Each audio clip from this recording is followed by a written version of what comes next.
Yo, what's your man Jam C? Yo, it's the favorite Republican Lou out here Republican on shit. And it's the God body, the independent himself, Jam C once again. Yo, so how you doing, kid? I'm good. I'm great. This is 2/3 of the squad. Hey, listen, we're gonna jump to today's topic, but I just want to touch base with you. I went to a sneaker ball yesterday. How was it? My very first sneaker ball. You mean the same one I was invited and uninvited to? Well, my fault, because I overstepped because it wasn't really my party. I was invited, so I invited you with the assumption that you could bring somebody, but I wasn't told. I was told I couldn't bring nobody, but they never told me that. So I mean, invited and uninvited. Yeah, so, that's is cool. That's on me. I didn't get my sneakers anyway. That's on me. Hey, listen. All right, this topic today that we do is we're gonna keep it short for the audience, but we encourage people to look more in depth on it. Shout out to Sha Money who couldn't be with us too. Sha Money. I'd be remiss if I didn't give her a shout out. She was bodying that sneaker ball. Oh yeah, Sha Money, yeah, she got invited too. Some bullshit. See that shit?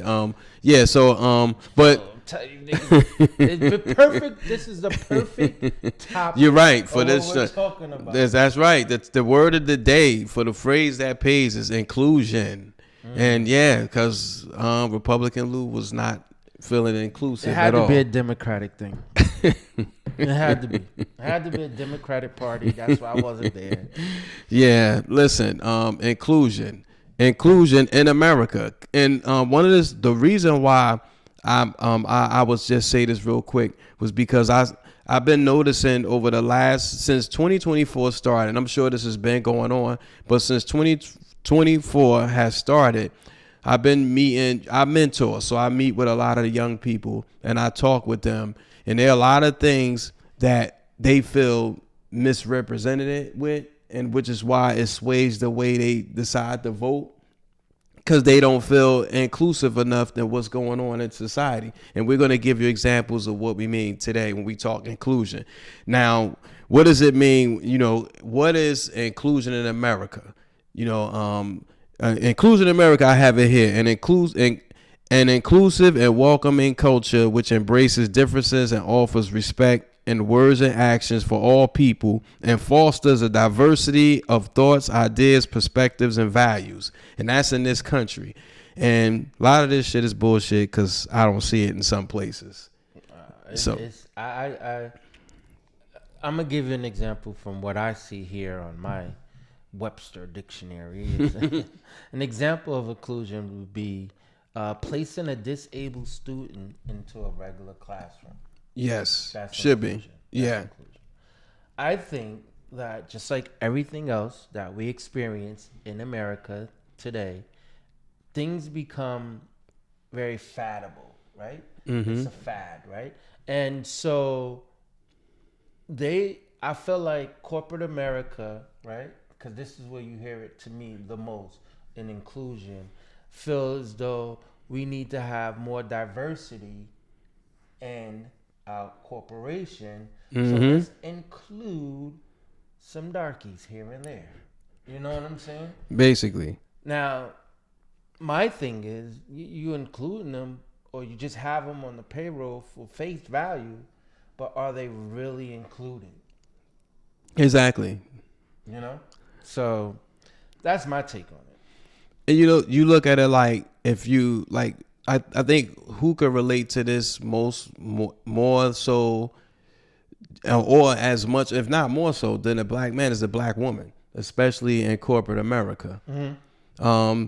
How they're excluded in certain aspects and included in others. Where you look at the salary cap, you see like the average black VP at a company doesn't make what the average white VP makes on starter salary, even maximum salary. Is that inclusion or is that unfairness?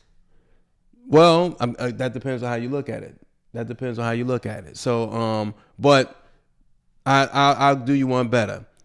Young people, jobs, the job market, looking for jobs now. Just in this country alone, we live in a country where, in this country, is 60% white. 40% of other race of people. So I think we make up 13% of that. So we are the minority.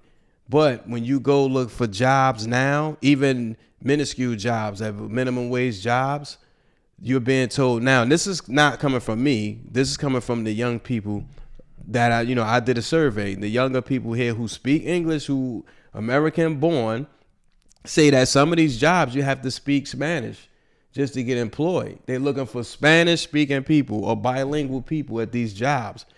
That's not inclusion. Well, it would be inclusion if you think of it in a bigger, grand scale, right? Mm-hmm. So if it's McDonald's or Chick-fil-A or something like that, right?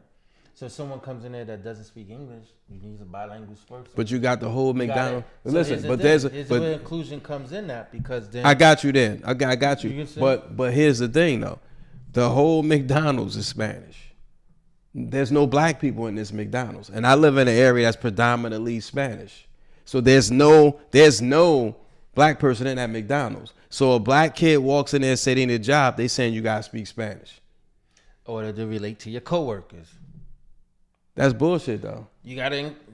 How can they include you? Like, I But- see what you're saying, because if they're but all that's to the Spanish, point. they're not including the black person. Exactly. In So their then, conversations. yeah. So, but you're not being included. You're not. There's no inclusion there because they're not willing to hire you based on the fact that you speak English. When you that majority of the people that go there and eat, there's a lot of my neighborhood is predominantly mixed. Everybody in the neighborhood does not speak Spanish. If you go to the local Walmart, even now in some places, when you call customer service, half these people don't speak English. No, because they've been outsourced to another country. Yeah, but even if you do it here, like places like the United States Post Office, which still hires Americans, they have a American-based call center. Most of those people you call don't speak English. Here's the thing, right? And I don't want to come off as too late. That's biased to things, Too but late. no, because you got to I base everything on what I did, my experience. So if you base it on this is just my experience. So I don't want people to get it fucked up, but this is my experience. So based on my experiences, there's no inclusion. Here's what I would say to this Spanish takeover, right? The Latin takeover, right? It's not Latin takeover, but go ahead. This has been going on. This has been gearing up for years now, right? Yes. Because you could go at least 10 years back, and if you fill out a job application, they ask you what your race is. Mm-hmm. And then it's a whole separate section that says, are you Latino or non-Hispanic? Yes. That whole separate section. I just told you in the question prior to this what race I was. Why do I still need to answer that question? You know what I'm saying? This doesn't. The math ain't mathing here. Mm-hmm. But all this has already been gearing up already, right? So what you're saying about the inclusion part, somebody about to get excluded. You understand what I'm saying? That's what it seems like it's gonna happen. I just think that this word became more popular. It became more trendy. It became more when African Americans such as ourselves begin to have more of a voice, been more vocal on social media platforms, getting Juneteenth, making that very popular. People getting those days off in certain companies, and so, Shay Whitey and them, they look around and be like, oh, wait, we gotta get in front of this. We gotta get in front of this before this thing gets, get some legs and start, before we be part of cancel culture. So our thing is we need to get in front of it and start saying, hey, we hired these people are hired, these people are part of our community, these people are part of our company. So, and just because, and it's always been like, you always see a token black person here, right? Absolutely. A token black person never doesn't necessarily mean that just because they're in the position that they're in, that they're valued or their opinion is valued. Yes. In those positions. So inclusion is it's a bunch of hogwash. It's just checking the boxes. That's it. It's a bunch of hogwash, and if people aren't woke enough to understand that, you play along to get along. You know what I'm saying? Yeah. And that's just, and I hate to sound like a Uncle Tom, play along to get along, but I mean these people, they run this. So inclusion basically is the American way, allegedly. To let you know that we're letting you in on our playgrounds and you can play, but don't play too rough. You know what I'm saying? Don't play too. Or we cut the lights on. Right. No, wait. Hey, you're on that playground. We ain't gonna keep playing basketball, my friend. We're gonna play a little lacrosse, some soccer. Get the Latinos in there, play some soccer.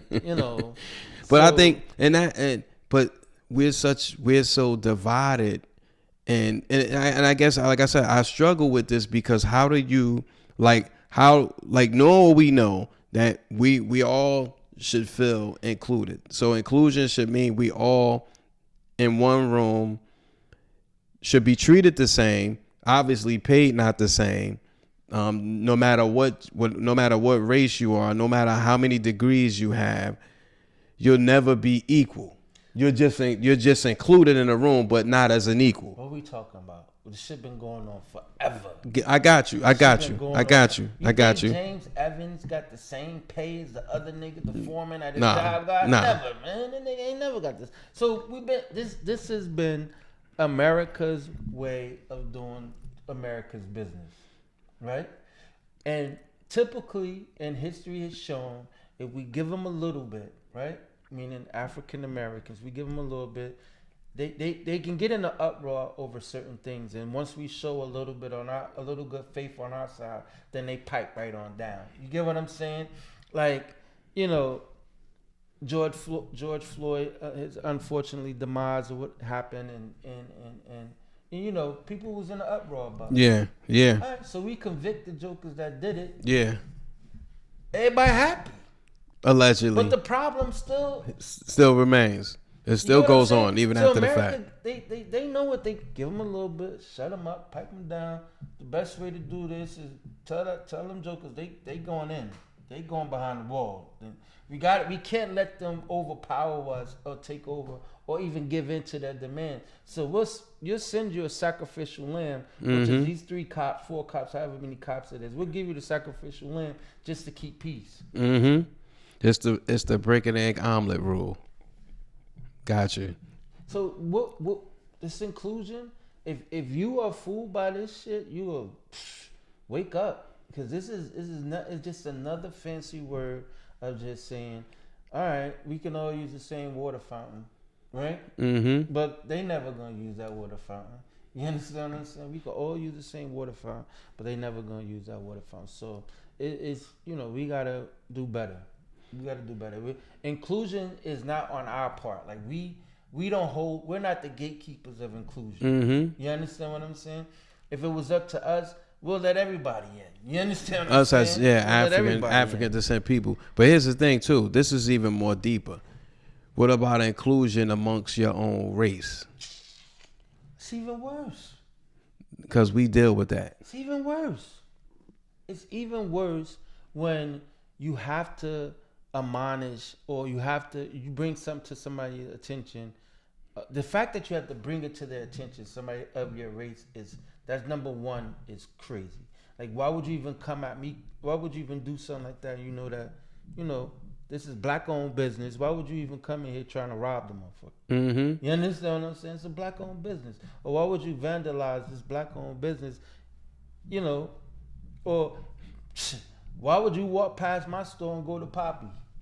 Well, a lot of it, but it's twofold. A lot of it is have and have nots. It's a have and have not mentality. So let's say sometimes, and I can't say all black people. Sometimes some of us have a way of belittling people who don't have, or mistreating them, or just disregarding them, keeping them at arm's length because they don't have. Like I grew up in a neighborhood where it was almost like if you was getting money, I rock with you. But for some people who didn't have it, they didn't rock with certain people. But it's different when you grow up. I'm gonna be honest. When we grew up in the projects, so in the projects, I think everybody was considered one. You think that's right? That's the right assessment? Fair assessment. You know, we played with everybody, but if you got outside the projects, if you was from an area where it might have still been like the hood, but it was more like houses in the community, the behavior was different. If somebody on the Ave was getting money, they didn't fuck with the people that was less fortunate. In the projects, we was all one family, so we rocked with everybody. So we included. We was kind of raised on inclusion. You get what I'm saying? Because we really didn't have. All we had was each other. But then it was. You think it was still that way still? Because some people, if you think about that analogy that you brought up, we're in the projects and somebody getting money, right? And so somebody would hang with that person that's getting money, but they're only hanging with them for one reason, because they getting money. I hear right? what you're saying, but you had to accept it. Hold on. But then those who weren't getting money, nobody really hung with them. Nobody was checking with them. You understand? You probably was cordial with them because you lived in the same building. They come upstairs. You know their mother know you. But the point I'm making is you just answered my point. You still welcome some people. Everybody around you wasn't doing the same thing, but you still welcomed them. You never ostracized them. That's what I'm saying. You still kept them around you. Nah, not all the time. No, what I'm saying, I'm not saying all the time. What I'm saying is there are moments. We have moments of that. Yeah, that's moments, what I'm saying. right, So right. there's Flashes so it's accepted. What I'm saying is, back to your point, is when you look at some of the people in the black community, the reason why I think some of those crimes happen is because we don't always include people with less fortune in our circle. So and it could be twofold. Some people just hate. Some people just naturally hate. It is what it is. But we don't always do them a service either. Sometimes. Correct. So here's what I would say. Right. Are you saying that it was a family in the projects? Right. It was a unity. Right. A cohesiveness.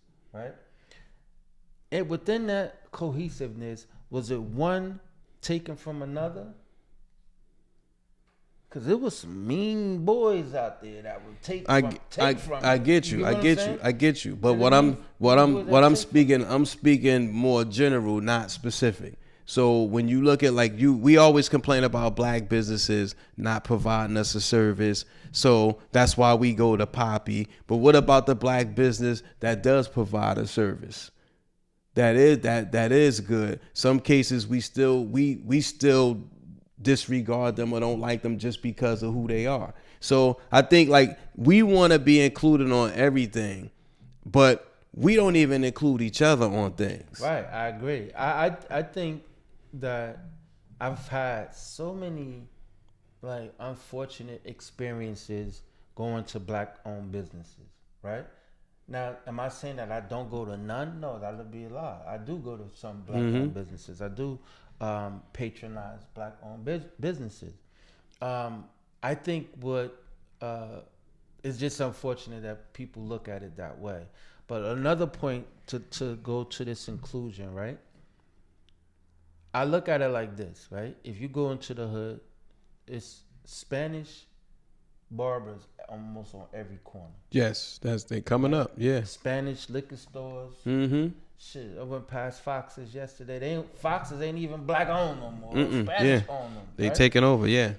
My thing is, if you're in a community that is predominantly black, which Fox's is predominantly black, a lot of these barbershops that were predominantly black. Yes. But they playing all this goddamn Spanish music. Y'all gotta cut that shit out of you in the all black. Include us.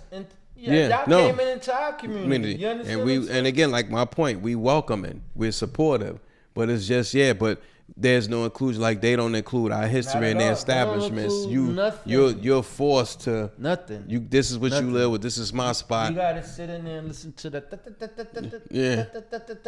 and they talking back and forth and all they tongue and shit. And half the time you can't even tell a nigga what kind of cut you want. You don't understand English. So you get the other nigga over there to come interpret. You know what I'm saying? And that's what I'm saying. They feel like they don't have to learn the language. They could just do whatever whatever they want. I feel that's a. I think that's a. I think that's a disservice. I think if very you're much in this so. country, if you're in this country, and it's probably one of the few times you hear the Republican being patriotic. I think you need to speak the language of the country. Absolutely, You know, absolutely. we can't go to their country. And tell them they got to speak English. So that's why I said this is why I said I don't feel the inclusion when you go to certain places, especially for us, because we speak English, and I'm sure we're not the only minority. I'm sure there are Caucasian people that feel the same way, Indian people feel the same. Anybody that speaks proper English, I'm sure any of us feel the same way. When you go into these establishments and you ask for a service, and that person doesn't speak the language that you understand, that's very frustrating because they feel like, okay, well, I don't speak your language, so I can't help you. So then I can't shop here then. That's how it should be. Yeah, then I gotta leave. That's how it should be. You can't speak the language, then I gotta go. Yeah, You know what I'm saying? because that makes no sense to me. But then, right? I don't know how this all of a sudden happened where all these Spanish barbershops are just everywhere. Popping up, yes. Everywhere. Yes. Like, I mean, shout out to what's the name of their shop? Razor Sharp. Razor Sharp. Shout Shout yeah, out to Razor Sharp. Black Yes, owned yes. business. Black owned business. Yes. Shout out to P and E and Shout out, brother. and Salute. Steve Yeah. working it too. Shout out to them and black owned business. And some people still patronize they shop. A lot Yeah. of people actually patronize Yeah, they absolutely. shop. Absolutely. You know what I'm saying? Shout out to them. But where's all those shops at? Like, you know, even Cut Creators. I mean, people still go there. Black. They owned south, business. yeah. They're south, yeah. But they can still go. If I'm not mistaken, I think it's Still still have a one shop on up here? Clinton Place. Okay. Still on Clinton Place, if I'm not mistaken. But how is it that those type of businesses just took over?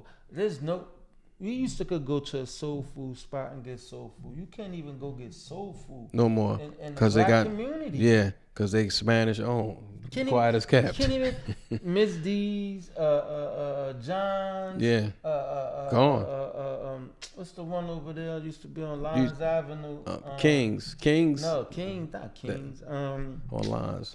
Right Oh, I there. didn't say soul food spot. Yeah, That's soul food. Right there. I forgot the name, but where those type of shops? I mean, yeah, you got Vonda's, you know, on West Kinney Street. Well, used to have in New York, Sylvia's. Yep. Look, They had another. What's they that? had Amy another one. Roos, and that's not even black owned anymore. Nope. Melba's. It's still is black owned. Yeah, Melba's is still, that food was good. I just went there a couple months ago. Vonda's on West Kinney, soul food place. I think it was one downtown, little jazz spot, soul food spot. But other than that, what we doing? Chess House. Mm-hmm. Chess House. You know what I'm saying? That's sad, man. You can't even really get behind them like that because ain't none of them out there. Yeah, and then the spots that are At open. least that I don't know. Yeah, but you know, but to your point, a lot of the spots that open, they speak predominantly another language, and then you come to the establishment, they feel like they don't need to know the language. They just need to show you what's on the menu so you can hurry up and buy. But I think there's there's two folds to that, right? Because I don't mind experiencing other cultures. Absolutely. You know what I'm saying? Because In the fact food that and you stuff like that. patron means you're including them. Yeah. You're being Yeah. inclusive. You're coming to the establishment showing the support for the business and the love for what we all have in common. What most of us is food, good food, Right. good food, good family, good friends, good company. So when businesses open, the American public come because we're including them into the community and we're welcoming them and sitting to break bread with them. However, if Not you done in return. exactly. Not done in return. Wow. Well, tell us what y'all think, man. What y'all think about this inclusion? Because, you know, we in order for us to have have the country to run in a harmonious way, which I don't think it ever will, is everyone needs to be included. Right? Mm-hmm. You just can't have one side, which it has always been just one side. You know, one person who had the final say on stuff. You know what I'm saying? Which that's not including. That's not inclusion, right? That's more of a dictatorship. You know what I'm saying? So, and that's how it's always been, bro. Yeah. Like it's always been like that. You know what I'm saying? So, even in these big companies and these Fortune 500 companies, y'all got us there as token blacks, but are our opinions being valued? Are we being valued as African American? Of course, the Latino they come in and they make they mark. Or are you respecting the genius? Because we provide knowledge, we bring passion. Passion the key. Knowledge and our passion.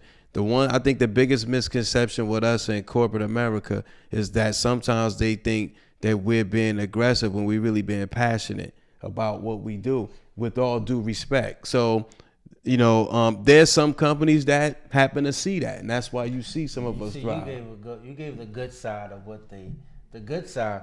Motherfucker, you hire a black motherfucker, they gonna call out. Motherfucker gonna be late. Motherfucker, Ray and them keep calling because they want to drink the soda out of the refrigerator. Take a motherfucker away from their job and shit like that. Come on now, come on. Oh, they gotta go to the daycare. Oh, it's a no cell phone policy. Here we go. No, I need to have my phone because my kids can call me anytime. You just all in the uproar. You know what I'm saying? But I love us. Yeah, I love us. You gotta love us. I love us, but God damn, yeah, we put a lot on it sometimes. Put some stink on that shit. God damn.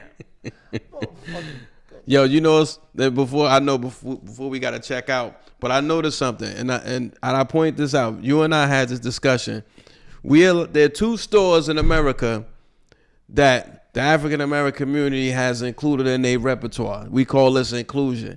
There are 2 stores out now, major stores. And this is the analogy that we came up with. You have Target and you have Walmart. Now, Target. Yeah, so now here's the thing. Now I happen to shop at both. But I have to say that when I give these titles to these 2 establishments, this is the big deal. We went to Walmart, bought a few things out of there because I do fucks with Walmart with some things, not everything, but some things I fucks with them with. So like I might buy oatmeal and shit like that from Walmart. But for more health stuff, I get from either Whole Foods or Target has actually some healthy goods, healthy choices. Yeah. But there's a thing when you go on Walmart, and everybody know this, they always check receipts. You gotta go outside, check receipts. Then when you go to Target, it's free flow. Listen. So check out the fly shit though. Walmart is the equivalent to the Democrats. It's blue. Target, yeah, it's exactly. Blue. It's and blue. It's red. Exactly. So that's just a fun fact. That's just a fun fact. Even the quality of service. That's why I'm crazy. Listen. That's why I'm an independent. Listen, it's a fucking Subways in motherfucking Walmart. Yeah, it's a Starbucks. And Target. Exactly. You know exactly. What we doing here? Even the nicknames. Yeah. Wally World. Yeah. Target. Yeah, exactly. She got a French spin on it. You know what I'm saying? Fucking Wally World. Exactly. It's not like you in there getting high. You know and look, and Walmart actually has more like Shaq and all of those guys. And then, Target don't have really ties with that I know of with the black community by that way in the way Walmart does. But yeah, so that's a fun fact. That's a true fact. Hit us up with y'all facts on what y'all think of today's show too, inclusion, because that is a true fact. All right. You can always hit us up at goingvocal@gmail.com. That's GOINVOCAL@gmail.com. Catch me in the local Target, nigga. I'm there. I'm in there. I'm buying everything from Target. Now you could get this from. Listen, I'm gonna close out. I do have a get your shit together. My get your shit together is going out to all my young people that don't have a bank account. That too, and I think everybody should find at least one. I challenge everybody to find one black bank that you could put your money in. They do have one United, but it's in Atlanta, but you could do everything online now. And then I just found out in Washington, I think it's Malcolm X's daughter, just opened up the first black bank. Oh, nice. Yeah, and I think she's out in Washington, Seattle, somewhere out there. One of those sororities, Delta, one of them sororities opened up a bank. Yeah, Black-owned bank. I think we should all have money. You should all bank black, at least one, even if it's just a savings account that you don't do nothing but put $2 in there a week. You need to. We need to. skeptical We about need. that. we need to. We need to buy black, man. We need to buy black. But that's just for me. Get your shit together. Get your health together. Get your mind together, and just get your shit together. For real, I think my get your shit together. My get your shit together goes out to Kyler Perry. Kyler Perry. Kentucky, yeah. The head coach of the Kentucky. Got you. Yeah. Wildcats, Sorry. right? Yes. And so, of course, they got popped in the first round. Yeah. Popped in the first round. This nigga named Goki, whatever, just murdered him, right? And all he could, in the press conference, all he could say is, they got younger kids. We need to get younger kids. Well, that wasn't your position a couple years ago when you went and got older kids. So come on, y'all just lost, man. Take the L. Take the L for what it is. Get in that portal. Let people come back to Kentucky. Y'all get back to winning basketball. That's it. Stop making excuses about the ages of the kids. Mm-hmm. It is what it is, man. Y'all lost. Y'all took that L. That kid Goki hit 10 threes on y'all. Just murdered y'all. That's you know it. What I'm saying? And my man, he was hurt when he lost too. But nonetheless, shout out. I'll get your shit together. Go to Kyler Perry. Get your shit together, coach. Get your shit together, coach. Stop that shit, man. You got motherfucker. You leading these kids, and now you want to place blame on the motherfucker. Get out of here, man. Get inclusion. Include yourself with that loss. Include yourself with that L, nigga. That's it. Because they was following your leadership. That's it. Their leadership, your timeouts, your plays. They was following your shit, nigga. Like, it is what it is. They was running the defense. They was pressing. They was zoning. Anything under your leadership. watch. That's it. So you just be accountable for the that L shit and take it. Stop blaming everybody else for that shit. Stop blaming the age of these motherfucking kids. Now. These niggas making money now. They don't gotta play all that. That's you right. Absolutely. And on that note, it is your man Jam C. It's the favorite Republican. I'll be at Target shopping. All right, get your shit together, and we out. Peace. Everybody tune into the Pod Squad now.